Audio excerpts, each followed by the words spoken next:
नमस्कार मेरी दिल्ली पुलिस के सिपाहियों, कैसे हो आप सभी। एक बार मुझे कमेंट बॉक्स में बता दीजिए कैसी चल रही है आप लोगों की तैयारी, कहाँ तक आप लोगों की तैयारी पहुंची है और कहाँ पे आप लोग स्टैंड कर रहे हैं इस वक्त, एनालाइज कर रहे हैं। अगर आप मॉक टेस्ट को तो आप वहां पर कितना स्कोर कर रहे हैं, जल्दी से आप मुझे कमेंट बॉक्स में बता दीजिए। मैं हूं भव्या, मेरे थ्रू आप लोगों को साइंस की क्लासेस स्टार्ट करा दी गई है। पहली हमारी कल की क्लास हो चुकी है, आज की हमारी नेक्स्ट क्लास है, आज की हमारी सेकंड क्लास होने वाली है। प्यारे साथियों, मैं बायोलॉजी स्टार्ट करी है मैंने साइंस में, एंड करेंगे फिजिक्स से, बीच में करेंगे केमिस्ट्री। पहले करेंगे बायोलॉजी, बीच में करेंगे केमिस्ट्री, लास्ट में करेंगे हम फिजिक्स। तो प्यारे साथियों, देरी ना करते हुए चलिए कर लेते हैं क्लास को स्टार्ट। क्लास को स्टार्ट करने से पहले मैं एक चीज बता दूं, ये जो मैं क्लास कराऊंगी इसमें आपको ना तो पेन की जरूरत पड़ेगी ना आपको होमवर्क की जरूरत पड़ेगी। अगर मैं शॉर्ट में बोलूं, hashtag no pen, hashtag no homework. प्यारे साथियों, अगर मैं शॉर्ट में बोलूं, hashtag no pen, hashtag no homework. इस क्लास में आपको ना तो होमवर्क करना है ना ही आपको कोई पेन यूज करना है। अब बात करते हैं पेन आपको यूज क्यों नहीं करना है। ये जो प्यारे साथियों मैं सब कुछ पढ़ाऊंगी ये आप लोगों को पीपीटी फॉर्मेट में मिल जाएगी। अगर प्यारे साथियों आप लोग पीपीटी फॉर्मेट में इन सारी क्लासेस को लेना चाहते हैं तो आप मेरे ग्रुप को ज्वाइन कर सकते हैं। आप अगर मुझे यहाँ पे ज्वाइन कर लीजिएगा, आप मुझे बोलेंगे कि मैम हमें पीपीटी चाहिए, तो मैं आप लोगों को शेयर कर दूंगी। और सेकेंड चीज, बहुत सारे बच्चे होंगे व्हाट्सएप नहीं यूज करते होंगे, यानी कोई भी इशू हो सकता है। दूसरी चीज, अगर प्यारे साथियों आप लोगों को मेरी क्लासेस, आप लोगों को ये सारी पीपीटीज लेनी है तो आप कहाँ से लेंगे। आप लोग मुझे कांटेक्ट कर सकते हैं मेरी इंस्टाग्राम आईडी पर, जो कि भव्या तेवतिया है। आप मुझे यहाँ पर भी कांटेक्ट कर सकते हैं और यहाँ पर लिख सकते हैं मैम पीपीटी, मैं समझ जाऊंगी, देन मैं आपको पीपीटी शेयर कर दूंगी। तो प्यारे साथियों, इस क्लास में आपको ना तो पेन का यूज करना है ना ही आपको किसी भी तरह का आपको होमवर्क दिया जाएगा। जो कुछ भी आप पढ़ेंगे आप लर्न करके यहीं से जाएंगे, ये मेरी गारंटी है। तो कर लेते हैं आज की अपनी क्लास को स्टार्ट। सबसे पहले प्यारे साथियों, अगर मैं रिकॉल करा दूं कल की क्लास में हमने क्या जाना था। कल की क्लास में हमने डिस्कवरी ऑफ सेल को पढ़ा था। इसके अंदर हमने जाना था पहले डिस्कवर कौन थे। पहले डिस्कवर थे आपके रॉबर्ट हुक, जिन्होंने 1665 में डिस्कवर किया था। अगर मैं आप लोगों से पूछूं कि ये जो रॉबर्ट हुक थे, इन्होंने कौन से वाला सेल डिस्कवर किया था, लिविंग सेल को डिस्कवर किया, डेड सेल को डिस्कवर किया। तो जल्दी से प्यारे साथी बता दो, अगर आप लोगों ने कल की क्लास देखी है तो कौन सा सेल इन्होंने डिस्कवर किया था। रॉबर्ट हुक 1665 में इन्होंने डेड सेल को डिस्कवर किया था।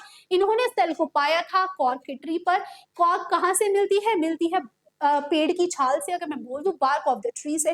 और दूसरी चीज, जैसे मैंने आप लोगों को बहुत डिटेल एग्जांपल में बताया था, मेरा नाम किसने दिया, मेरा नाम दिया मेरे पेरेंट्स ने। सेल का नाम किसने दिया, सेल का नाम दिया सेल के पेरेंट ने, जो कि रॉबर्ट हुक है। बहुत इजी सा, बहुत टर्म है, बहुत इजी है ये जानना कि सेल का नाम किसने दिया, सेल के पेरेंट ने दिया। सेल का पेरेंट कौन है, रॉबर्ट हुक। तो ये ध्यान रखिएगा, अगर मैं बोलूं सेल का नाम किसने दिया है, पहली बार सेल का नाम किसने दिया है, आप बोलेंगे मैम रॉबर्ट हुक ने सेल का नाम दिया है। इतना किया था हमने कल की क्लास में कवर। आज की क्लास में हम कवर क्या करेंगे, आज हम जानेंगे अदर डिस्कवरीज। पहले डिस्कवरी करी थी रॉबर्ट हुक ने डेड सेल की। अगर मैं बात करूं एंटोनी वेन की, इन्होंने किस चीज की डिस्कवर की थी। प्यारे साथियों, इन्होंने डिस्कवर किया था लिविंग सेल को। इन्होंने डिस्कवर किया था लिविंग सेल को। मैं फिर बोल रही हूँ, मैं इतना बोल्ड इसलिए कर रही हूँ ताकि आप लोग याद रखें। डेड सेल को डिस्कवर किया रॉबर्ट हुक ने, लिविंग सेल को डिस्कवर किया एंटोनी वेन ने। याद रखिएगा, बहुत इंपॉर्टेंट है। अगर एग्जाम में आता है कि डेड सेल, एग्जाम में आता है सेल का किसने डिस्कवर किया, आप रॉबर्ट हुक लिखिए, एंटोनी वेन लिखिए, या फिर आप हमारे थर्ड का नाम लिख दीजिए रॉबर्ट ब्राउन, नो प्रॉब्लम। अगर उसमें वहां पे मेंशन है कि मैम कि बच्चा वो बताइए कि डेड सेल किसने किया है, अगर वहां पे मेंशन हो आपका डेड सेल, आप रॉबर्ट हुक लिख देंगे। और अगर वहां पे मेंशन हो कि लिविंग सेल किसने किया है, आप वहां पर एंटोनी वेन का वहां पे नाम लिख देंगे। अब बात करते हैं कौन से ईयर में किया है, 1674। 1674 में एंटोनी वेन ने डेड लिविंग सेल, ना ना ना डेड नहीं, लिविंग सेल का डिस्कवर किया था। कौन से ईयर में किया था, 1674 में इन्होंने, एंटोनी वेन ने लिविंग सेल का डिस्कवर किया था। अब सबसे इंपॉर्टेंट चीज अगर मैं बात कर लूं, जो कि बहुत इंपॉर्टेंट होने वाली है, और may B I can say कि हाँ एक दो नंबर में आ भी सकता है, फादर ऑफ मॉडर्न साइटोलॉजी को भी हम एंटोनी वेन भी बोलते हैं। एंटोनी वेन क्या है, ये फादर है किस चीज के, मॉडर्न साइटोलॉजी के। याद रखिएगा, ये बहुत इंपॉर्टेंट हो जाएगा एग्जाम के पॉइंट ऑफ व्यू से। फादर ऑफ मॉडर्न साइटोलॉजी कौन है? आपके एंटोनी वेन है, ये आप याद कर लेंगे। तो अगर मैं बोलूं एंटोनी वेन के कॉन्सेप्ट से आपको कितनी चीजें याद करनी है? आपको 3 चीजें उनके कॉन्सेप्ट से याद कर लेनी है। पहला, उन्होंने कौन से ईयर में डिस्कवर किया? पहला, उन्होंने कौन से ईयर में डिस्कवर किया? दूसरा, उन्होंने कौन से सेल को डिस्कवर किया? उन्होंने डेड सेल को डिस्कवर किया या फिर उन्होंने लिविंग सेल को डिस्कवर किया? और तीसरा, अगर मैं बोलूं कि वो कौन थे, वो फादर थे किस चीज के? मॉडर्न साइटोलॉजी के। 3 चीजें आप अच्छे से कवर कर लेंगे, जो ये है सेल एंटोनी वैन लुईहॉफ जो है 1674 में इन्होंने डिस्कवर किया है और फादर ऑफ मॉडर्न साइटोलॉजी इनको कहा जाता है। और इन्होंने डिस्कवर किया है पहला लिविंग सेल। ठीक है प्यारे साथियों, आप एक बार इनसे इंट्रोडक्शन कर लीजिए, इनका फेस था, आप एक बार इनको देख लीजिए ये लगते कैसे हैं। इतना जाना आपने इनके बारे में। अब अगर मैं बात कर लूं पहले थे आपके रॉबर्ट हुक, पहले थे आपके रॉबर्ट हुक, दूसरे थे हमारे एंटोनी वैन लुईहॉफ और तीसरे थे हमारे रॉबर्ट ब्राउन। ठीक है, 3 हो गए हैं। अगर तीसरे की मैं बात कर लूं, पहले आप इनसे इंट्रोडक्शन कर लीजिए। ये है इनका फेस, ऐसे ये दिखते हैं और इन्होंने डिस्कवर किया है 1831 में। इन्होंने डिस्कवर किया 1831 में। पहले याद रखिएगा, सीरियल नंबर लर्न करने बहुत जरूरी है। पहले पे आते हैं रॉबर्ट, दूसरे पे आते हैं एंटोनी, तीसरे पे आते हैं रॉबर्ट ब्राउन। 1831 में इन्होंने क्या डिस्कवर किया? अगर मैं बात करूं इन्होंने क्या डिस्कवर किया, तो आप बोलेंगे मैम इन्होंने न्यूक्लियस को डिस्कवर किया था। इन्होंने न्यूक्लियस को डिस्कवर किया था। ठीक है, बाकी दो ने डेड सेल, लिविंग सेल को डिस्कवर किया और इन्होंने रॉबर्ट ब्राउन ने न्यूक्लियस को डिस्कवर किया। होप्स तो ये 3 चीजें आप लोगों को अच्छे से क्लियर हो गई होंगी।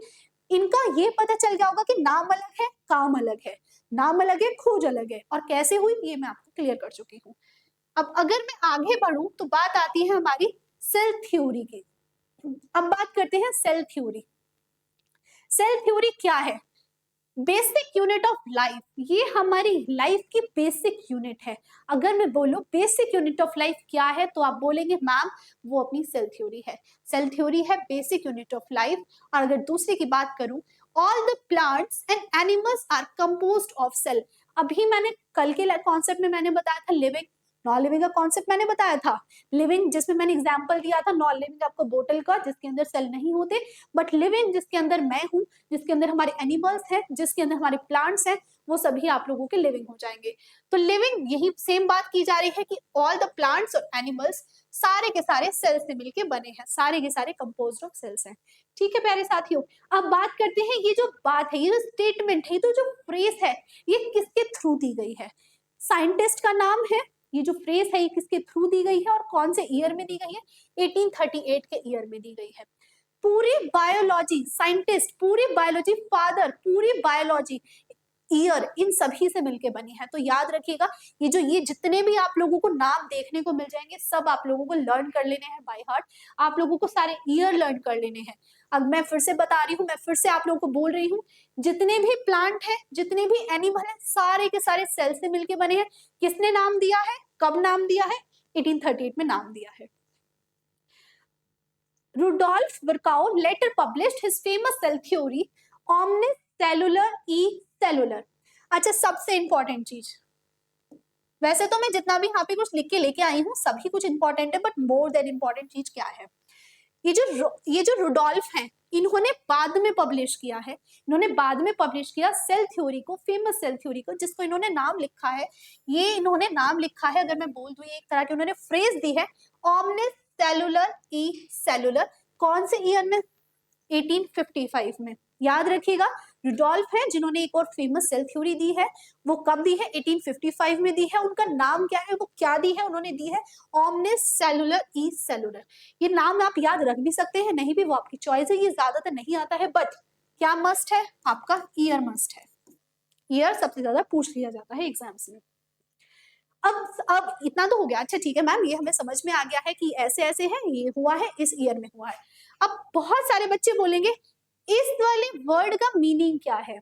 अच्छा, ये तो आप जानते ही हैं, जो हमारी बायोलॉजी है ग्रीक लैंग्वेज है, मॉडर्न लैंग्वेज नहीं है, ग्रीक लैंग्वेजेस है। तो कुछ के जो वर्ड्स हैं, omnis cellular e cellular। अच्छा, बहुत सारे बच्चे ये तो समझ ही गए होंगे इस वाले वर्ड को, सेलुलर को भी समझ गए, सेलुलर को भी समझ गए, पर ये जो ई है और ये जो ऑमनेस है, इनका मतलब बहुत सारे लोगों को समझ में नहीं आया होगा। तो अगर मैं बोलूं कि ये जो इन्होंने फ्रेज दी है, ये जो रुडोल्फ ने फ्रेज दी है, इस फ्रेज का क्या मतलब है? अगर मैं बोलूं ये जो रुडोल्फ ने फ्रेज दी है, इस फ्रेज का क्या मतलब है? तो उस फ्रेज का मतलब है new cells are formed from the pre existing cell. हर एक जो नया सेल बनता है वो पहले सेल से बनता है। हर एक जो नया सेल बनता है प्यारे साथियों, वो पहले सेल से बनता है। एक बार उसको इंग्लिश में पढ़ लीजिए। New cells are formed from the pre existing cells. ये जो पूरी की पूरी लाइन लिखी हुई है, ये किस वाली लाइन का मीनिंग है? ये मीनिंग है रुडोल्फ की दी हुई 1855 में फ्रेज, जो की है ओमनेस सेलुलर ई सेलुलर। ठीक है प्यारे साथियों, याद रखिएगा ये जो पूरी की पूरी उन्होंने फ्रेज दी है, इस पूरी की पूरी फ्रेज का इन्होंने इंग्लिश में एक्सप्लेनेशन लिखा है, जो कि है आपकी, इन्होंने, अगर जैसे बहुत सारे बच्चों को समझ नहीं आया कि मैम इसका क्या मीनिंग है, रुडोल्फ ने क्या, कैसे फ्रेज, क्या मीनिंग, मतलब कौन सी फ्रेज को उन्होंने बोल दिया है इतनी जल्दी में 1855 में। तो उन्होंने बोला है new cells are formed from the pre existing cell. हर एक जो नया सेल बनेगा वो पिछले एक सेल से बनेगा। ठीक है, ये था आपकी सेल थ्योरी। अब ये कुछ इंपॉर्टेंट पॉइंट्स हैं, ये आपको लर्न करने हैं। Largest cell in mail, mail में लार्जेस्ट सेल कौन सा होता है? मेल में लार्जेस्ट सेल कौन सा होता है? न्यूरॉन, न्यूरॉन होता है मेल में लार्जेस्ट सेल। अगर मैं फीमेल व्यूमेन, अगर हाँ यहाँ पे लिख सकते हैं, अगर मैं बात करूं फीमेल की, तो स्मॉलेस्ट सेल फीमेल में आरबीसी होता है, red blood cell. Red blood cell RBC की फुल फॉर्म हो जाएगी। याद रखिएगा, यहाँ लार्जेस्ट की बात हो रही है और यहाँ स्मॉलेस्ट की बात हो रही है। ये कंफ्यूजिंग एरा है। यहाँ पे अगर आप देख लोगे तो यहाँ पे मेल में लार्जेस्ट की बात हो रही है, बट फीमेल्स में स्मॉलेस्ट की बात हो रही है। एक बार मैं फिर से बोलूं, largest cell in male neuron और smallest cell in female RBC. ये तो था मेल फीमेल के बारे में। अब अगर मैं बात करूं लार्जेस्ट सेल किसका होता है, सबसे बड़ा सेल इन द वर्ल्ड, पूरे वर्ल्ड में सबसे बड़ा सेल किसका होता है? वो होता है प्यारे साथियों ऑस्ट्रिच सेल। अच्छा एक चीज यहाँ पे एस की, ये जो ये आया है, ये इसका मतलब है ऑस्ट्रिच का अंडा। ऑस्ट्रिच का जो एग है, जो ऑस्ट्रिच का एग है, वो पूरे वर्ल्ड में वो लार्जेस्ट सेल है। अगर मैं बात करूं स्मॉलेस्ट सेल, सबसे छोटा सेल किसका है? बैक्टीरिया का। सबसे छोटा सेल बैक्टीरिया का। बैक्टीरिया सबसे पहले मुझे बताइए यूनिसेलुलर मल्टीसेलुलर है? लास्ट क्लास में मैंने बताया था ये जो बैक्टीरिया है ये आपका यूनिसेलुलर है और ये सबसे छोटा सेल है लॉन्गेस्ट सेल। अगर मैं, ये था लार्जेस्ट, ये है लॉन्गेस्ट, दोनों में डिफरेंस होता है। ये था लार्जेस्ट, ये है लॉन्गेस्ट। लॉन्गेस्ट सेल किसका है?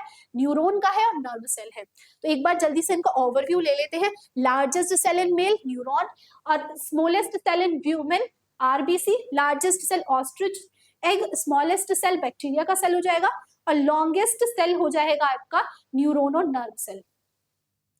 ये था आपका जो कुछ आपने आज लर्न किया है। अब जैसे कि मैं अभी स्टार्टिंग में बता चुकी हूँ कि आपको #नो पेन #नो होमवर्क का क्या सेंस है। चलिए एक बार उसको डिस्कस कर लेते हैं। जल्दी से सारी बुक्स को बंद करिए, जल्दी से आप एक बार इसको फटाफट से, बहुत स्पीडली जल्दी से आप इसको रिवाइज करिए।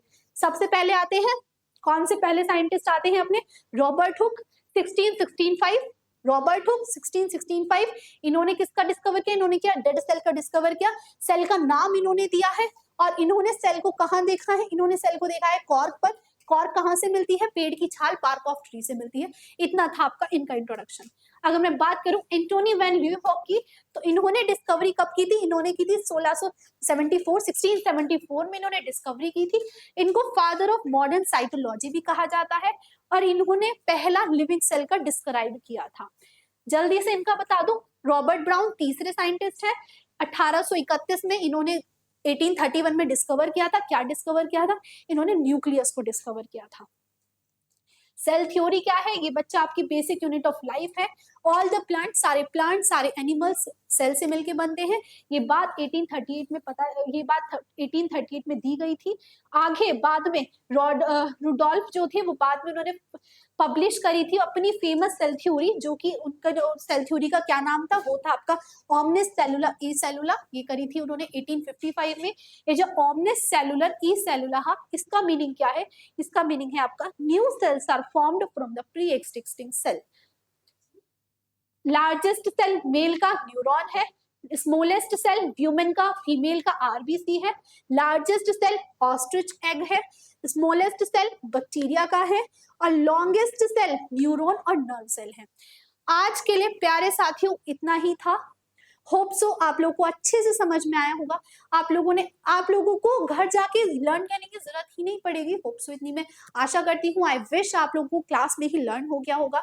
तो प्यारे साथियों, जब कल आप थर्ड क्लास को अटेंड करें, आई रिक्वेस्ट, प्लीज मेरी रिक्वेस्ट है, थर्ड क्लास को देखने से पहले क्लास 1 और क्लास 2 को देख के आइएगा। क्लास 1 और क्लास 2 को देख के आइएगा, देन आप थर्ड क्लास को कंटिन्यू करिए। प्यारे साथियों, आज के लिए इतना ही था। पढ़ते रहिए, सीखते रहिए मेरे साथ। धन्यवाद।